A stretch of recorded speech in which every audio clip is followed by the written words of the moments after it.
until recently. And I think most of the teams in Europe, because most of the teams are both men and women, so those staff tend to be shared between men's and women's teams. And in reality, that means that more focus and more attention are going to be devoted to men's, and women don't get enough. So it was very important to me that we have dedicated staff to take care of our female staff 24/7. And, we had, I think when I first got here, it was about 11 dedicated staff and sort of a shared staff. And now we have about 26 dedicated staff and some other resources. So it's about 1-to-1 ratio between players and staff. And that's probably something that not many teams have.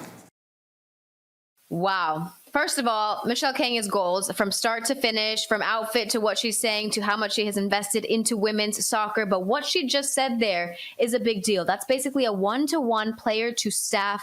That is amazing. That is something that we have not seen in the women's game. I'm not sure if the men's team has seen it, but there were basically, she has been unveiled officially as Lyon Femmes owner. And she had this press conference where she talks about how, she doesn't really like press. She doesn't like pictures. She's very private, but she needed to come and speak about all the changes and implementations that were happening as she becomes the owner of Lyon Femmes. Ladies, this is awesome, awesome stuff. They went from 11 staff members on both teams, men's and women's, to 26. So this is, throughout the whole time that she speaks, obviously there's a full interview and there's plenty to talk about there. That's a huge, huge advantage there, Lisa. Yeah, it's massive, Jenny. And I think so many people know the name of Michele Kang now because of how much she has invested in the women's side, of course, being the owner of Washington Spirit in the NWSL, the London City Lionesses, and now in France with Lyon. And she's not just an owner that's throwing money at things. She's actually very invested and very involved in the changes that she wants implemented at these clubs. And it didn't just stop after her first ownership move in getting the Washington Spirit. Look at how involved she is. Even just hearing that soundbite from her press conference. Throughout this press conference, she talked about how she wants a new stadium for this team. They are currently playing in a 1,200 seat training facility, and she wants to build a 15 to 20,000 seat stadium for them. She wants more staff, more resources. One of the quotes that she said is, quote, "As my head of performance says, women are not small men, so they should not be trained based on the training manuals developed by men." And that's why she is changing everything. She wants full staff for these women, including head of performance, nutritionists, psychologists, specialized staff and training environment for these players. She's invested at the forefront of the women's football development and making changes, and she's actually putting the action into place. She's not just saying it. She's not just throwing her money at these teams and saying, do what you want. She is actively involved in the meetings, in hiring these people and making sure that she has a head of performance, educating her and saying, this is what we need. And this is what these professional female athletes need in order to succeed, and getting it done. It's awesome. And it's really inspiring. Stone Cold Fox, Michele Moneybag Kang. I aspire to be like her when I'm older because, Lisa, I totally agree. I loved everything she said about raising the minimum standard that is not just in France, but just in women's football in general. And another part of the interview, she actually talks about how in the French league, there's, besides, the top 2 to 3 teams, which is, 4 is Paris FC, PSG, Lyon, Bordeaux, the standard is incredibly low. There's not a lot of investment. So she spoke about how she's having meetings with other female owners in the French league to talk about marketing ploys, enhancing the pitches, the stadiums, the raising the minimum standard of performance coaching, how to draw fans in, marketing ploys. She is really creating the blueprint of how women's football should be run and how the standards should be raised and what it should really look like and what these players deserve. I completely agree with Lisa. Not only is she just putting money into a team, she's there on the ground saying she's going to be at as many games as she possibly can. She's going to be heavily involved in each of the business decisions.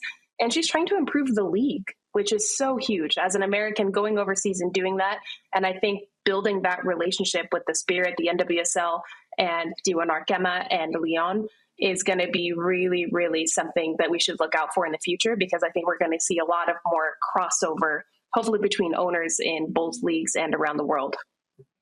I'm with you. And Lisa, I think we're kind of all going to echo similar sentiments here when it comes to, you know, hearing these types of interviews from owner Michele Kang. I think the part of it is kind of zeroing in on what has existed, what currently exists, and how that's going to be expanded in the future. And like hearing Darian talk about playing for, you know, one of these iconic brands, and yet the standards still be a little bit subpar because it's the women's side of the game. And that's the next frontier, right? Where it's not just about, you know, seeing some of these more historic, you know, type of brands and soccer teams have women's teams and make sure that they're up and running and participating in their first division levels. It's not so much about that anymore. It's about expanding and opening our you know, our side of the game. Essentially, we're already hearing it stateside with NWSL that next frontier is infrastructure. It's infrastructure. It's where's the facilities.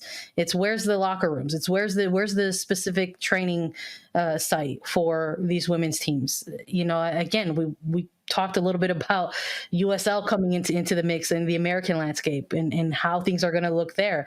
But we can really kind of have all this info sharing and kind of apply all of these kind of viewpoints and opinions and narratives really globally across the game for women's soccer.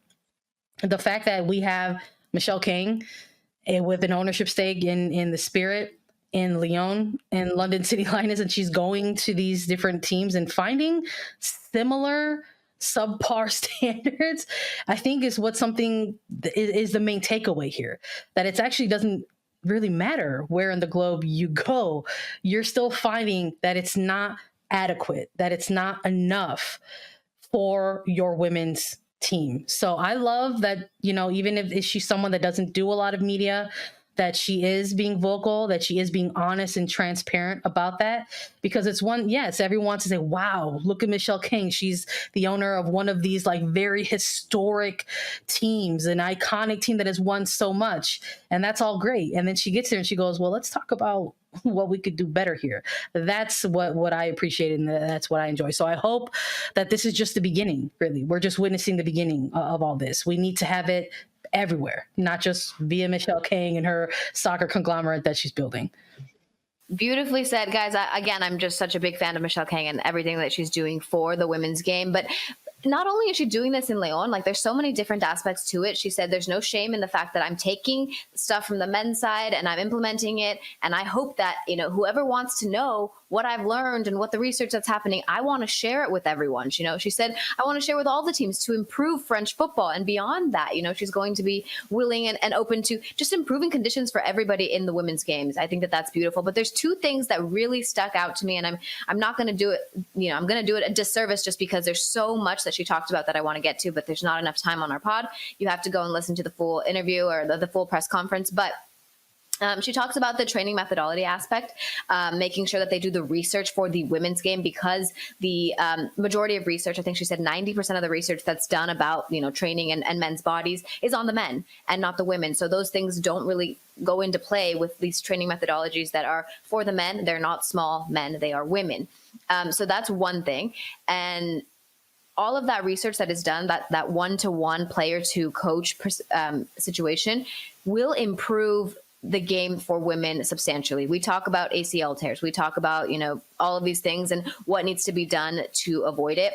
We talk about it being a women's issue. We talk about something, you know, all the time, the research potential. The research potential is there when Michele Kang is putting resources behind that research being done, and the people needed around it for that infrastructure to be possible to be successful. The other research that really intrigued me that she's doing on the other end, it's not the training aspect, is the questionnaires that she's sending out. Questionnaires might not be the right word, to the citizens of Lyon. How can we get you guys to come to games? Or why do you not come to games? So we can make changes, or, you know, try to see who is the fan base that they are targeting and kind of arranging their marketing based upon that. She talked about how many people responded to those questionnaires saying that, they don't go to games, or they do go to games, why they go, what they want to change about it. Surveys is the word she used. Sorry, I used questionnaires. But basically, the response rate was massive. And what she said is that they're really going to take into play what those questionnaires or those surveys say that they need to come. And it's not just the in-game situation. They talk about Lyon always wins, so why do we have to go if they're going to win anyway? It's also the around the match situation, whether that's the pregame stuff, the postgame stuff, what they want to see as fans of the game, as people that go and spend their time and money to come. And she said how much that's going to affect them. They really want to see that. There was 4,500 people that responded in less than 48 hours. She said, as a businesswoman, we have done this so many times and we have never had that kind of response rate. So Lyon is responding and they're giving back feedback. And what Michele Kang has made very clear in her press conference is, we're going to make changes based upon those answers, because those are our citizens, those are our people, and that's who we want to, kind of adjust towards to make them happy. And so that they come to the game, so that they feel included, so that they feel like the experience is what they want.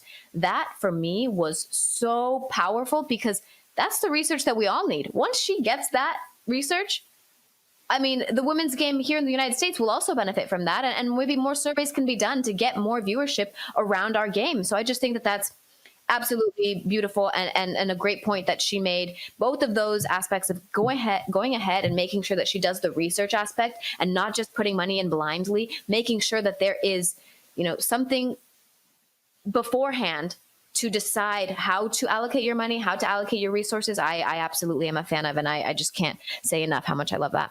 Yeah, the info sharing is so important. Absolutely, 100%. I'm so excited. Darian, did you want to say anything? It seems like I'm putting you on the spot now because people aren't a part of this group chat. It seems like Is it because she played in France? It just goes back to hearing, Darian say how she had to experience similar things in playing in Bordeaux. And it's just it's just constant. It's almost, again, it's like we don't have enough time almost to dig into all these different nuances when it comes to, building up the resources and infrastructure around the women's game. And I'm with you, Jenny. I'm with everybody. I think everybody said a little bit of everything that they needed to, put their stamp on it and emphasize and reemphasize Michele Kang's points moving forward.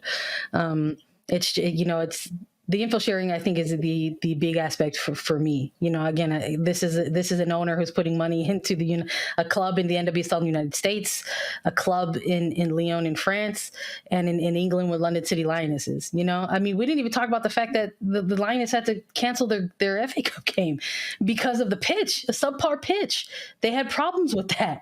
You think that's not, where's the survey, after the response from that? I'm sure we're going to. This is just the beginning. I'm sure this is just the beginning, and we're only going to continue to hear more moving forward. But then at a certain point, once you have gathered and collected as much information as you can obtain, what are the solutions? Where do those come from next? And I think, Michele Kang is already kind of alluding to that. It's going to take money in order to move those things. Sandra, one of the big things that I know, I'm obsessed with this. I thought that this was the part of the show that I found most important. I know that that's not a knock on anyone else, but the fact that, she said it's the chicken and the egg question about, women's sports and going ahead and investing. And she said, you have to make the investment for you to make money. Like, you have to, be a part of giving money so that women's soccer can make money. And I think that that's where we are. And that's okay to admit that. And for her to go ahead and put that money forward right away and not just say hey, give money. And she's the one doing it is just kind of a beautiful thing.